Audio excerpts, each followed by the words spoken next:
The member from Sibley, Representative Gruenhagen. Oh, thank you, Madam Speaker. Yeah, I just rise to share some statistics as long as we're talking about facts. I think the Center for Disease Control is a good area to have facts on, okay? And they estimated in 2014, and you can check the data, that the number of STDs in this country, USA, is 110 million members.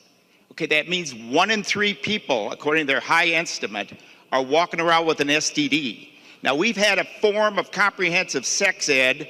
I'm old enough to remember when sex ed came into the schools since about the 60s. And when I was on the school board, we had a sex ed endorsed by Planned Parenthood called Values and Choices out of the Search Institute. I renamed it Ever Searching and Ever Coming to the Knowledge of the Truth. But members, 110 million. 50% of new STD infections are between 15 and 24. The annual cost to our medical system is over $16 billion a year. What we're doing is not working. We can manipulate all the facts that we want, okay?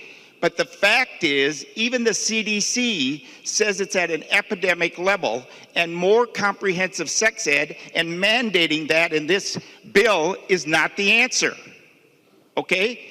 If you care about the children, I think Representative Lucero's suggestion of opting in should be appropriate, along with parents viewing the curriculum prior to having it taught to their children. Allow local control. We've had local control on this with Planned Parenthood's influence. Now you want to mandate it.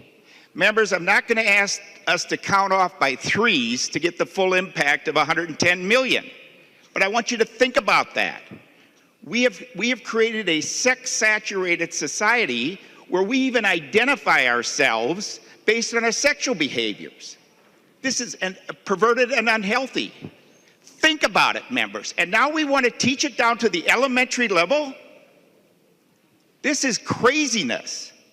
Please vote to remove this and protect the children. It can be accomplished at the local level. We don't need to indoctrinate them with perverted, unhealthy behaviors that result in 110 million Americans having an STD. Thank you, Madam Speaker.